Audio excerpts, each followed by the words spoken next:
Welcome to the Nature Photo Guys podcast, where we talk about nature photography, from gear to our philosophies and everything in between.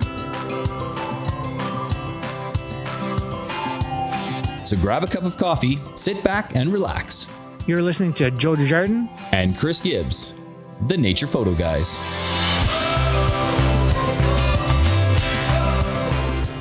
So Joe, as you know, I recently upgraded from my Canon 5D Mark III that I purchased in 2013, that DSLR, to the new Canon R5 mirrorless camera. Yeah, you bet. It's a year old, but I finally decided to make the jump, and I thought I'd give you my first impressions of what I think of it so far. Look at how well organized you are. All that on an iPad.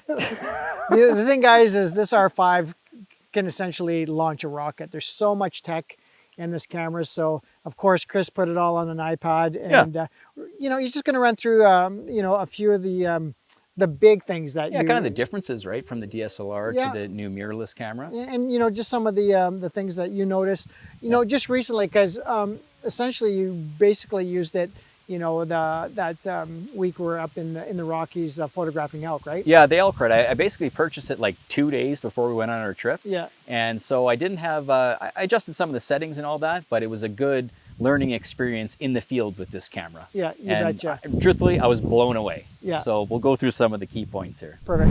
So the one difference that I found from the DSLR to the mirrorless camera is the EVF, or electronic viewfinder. Yeah, Chris, I mean, that is a game changer. It sure is. It gives us real-time exposure. And I mean, that's the beauty of the electronic viewfinder. Yeah. Now, with the DSLR, you know, unless you're really good at predicting exposure and having to make your adjustments using exposure compensation, the electronic viewfinder, what you see is what you get. What you see is what you get. You know, WYSIWYG. WYSIWYG, That's what exactly. they say, right? Yeah. So basically learning where your exposure compensation button is on the camera, looking through that EVF and making the adjustments on the fly. And the reason why this is important is because when you're using a DSLR, you're going to have to take the photo, look at the back of your camera, make any exposure adjustments, and go back to shooting again. And you could absolutely miss some of those important moments, those decisive moments. The wolf is gone, right? That's right. Yeah. Or, you know, that elk crashing through the trees, you know. Yeah. So, I mean, again, one of the huge advantages of an EVF. So let's talk about the speed of the camera. The mechanical shutter shoots at 12 frames per second, and the electronic shutter, 20 frames per second. Now, is that in silent mode, the electronic shutter? Yeah, it is silent mode. So yeah, perfect for wildlife photography. Yeah, for wildlife, for sure, yeah. 100%. The higher ISOs, I found that from my 5D Mark III going to this camera, I could shoot at a higher ISO. In fact, there was some images, I showed you a 10,000 ISO image. Right. Yeah. It wasn't perfect, but right. I could get the shot still. That's right. You know, even if there's a bit of grain, right? That's something you could definitely fix in post, right? Yep, for sure. But that really extends your day. You know, starting really early in the morning, finishing really late at night.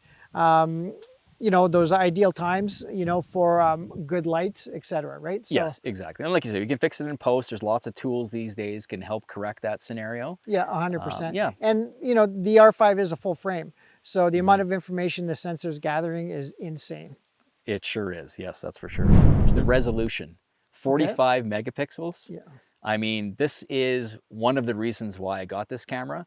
Before, we had talked about the fact that I wasn't a big fan of cropping in on wildlife, but you can't help not doing that with this camera. You're still going to get amazing images. Well, and that's it. And you know what? You know, we were photographing the fall elk rut, right, with this camera. And at that time, you know, these animals are dangerous. You know, these bulls are absolutely insane at times.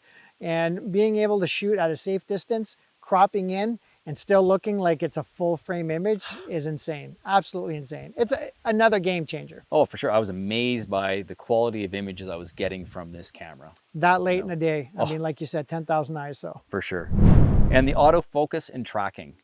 Animal eye detect changes is another game changer. I mean, we're talking about lots of game changers here, but it really is. It truly is a game changer. When you're following an animal and it's able to lock onto the eye, it almost feels like cheating sometimes. Yeah, no, I get you. You know? Now, you know, we've heard from other pros, right? Yeah. That sometimes it doesn't work as well with like low contrast, right? Sure. Yep. Low contrast animals like. Can't find the separation almost. That's right. So, you know, say moose, you know, where, you know, the dark brown, black fur, or not fur, but hair. Sure. And the eye, everything kind of blends. Sometimes the eye couldn't pick up on it, right? You know, that sort of thing. So it's not 100% accurate all the time.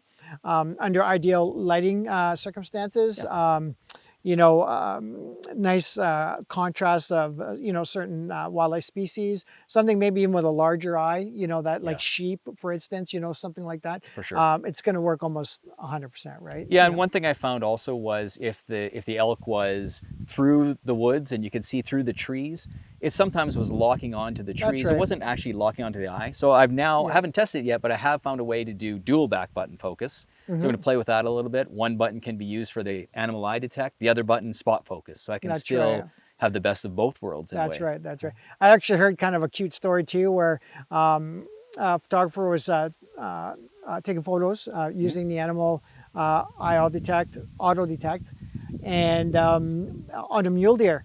And as the mule deer was turning away, the eye detect actually picked up the black knob at the end of the tail. Oh, you're thinking kidding. it was an eye, right? You know, because it's a white rope tail with a black end. So, you know, isn't that funny? It's trying to detect, you know, that eye, and then it ended up picking up on the tip of the tail. So it's not perfect, but it's pretty darn close. Yeah, you betcha. Yeah, for sure. So the R5 actually has in-body image stabilization, or IBIS, and coupled with RF lenses, you can actually get up to 8 stops of stabilization. So another key point with this camera is the ability to record up to 8K video. Now, I do a lot of 4K video editing and shooting and 1080p. My computer currently can't handle editing in 8K. That's a little on the slow side. It is a little on the slow side. I'm hoping to upgrade that soon. But having the ability and the future proofing, really, to record 8K is huge. Yeah, you betcha. You know?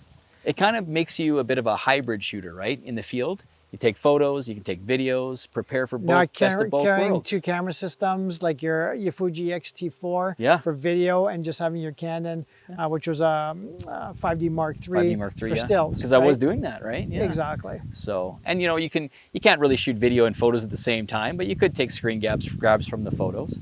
But you know, having that future proof when it does go to 8K, this camera is going to last a long time. Yeah, you bet.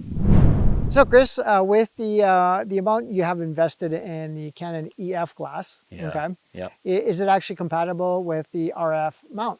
It actually is. You can get an adapter. In fact, you can get multiple different adapters, but I did get an adapter and I'm able to attach my EF lenses, and the autofocus, animal eye detect, everything works just as good. Still works great. It works great. I didn't want to jump and trade in all my lenses for RF lenses at this point.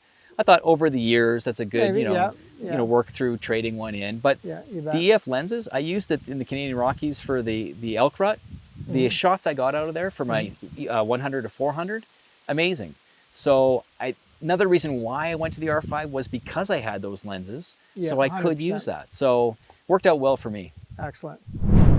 So Chris, you know, first impressions, you know, and they sound really positive. Yeah. And I'm sure you're excited to get back out and, you know, test some more of these features. I sure am. I'm more excited than I ever have been. And I think I've only touched on like 1/10 of what this camera does. Yeah, and there's 100%. so much that this camera will do. And I'm looking forward to, you know, trying more features on that camera for sure. Awesome. Well, guys, I hope you enjoyed this short little clip on Chris's first impressions of the Canon R5, and I'm sure we'll be updating you as we go. We sure will. Thanks for watching. Thanks for watching.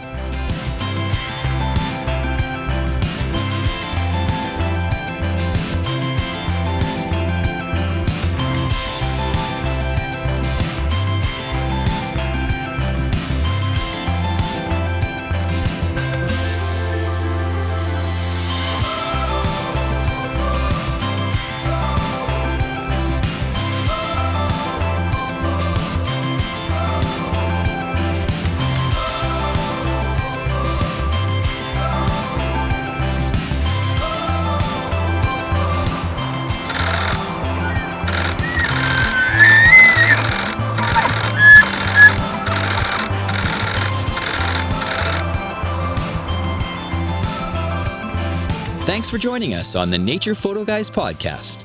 If you have any questions, contact us at info@thenaturePhotoGuys.ca or message us on Facebook and Instagram at the Nature Photo Guys Podcast. Visit YouTube and subscribe to our channel to watch all our latest videos. Or follow and listen to our latest podcast on Apple Podcasts, Spotify, or on our website at thenaturePhotoGuys.ca. We'll catch you next time on the Nature Photo Guys Podcast.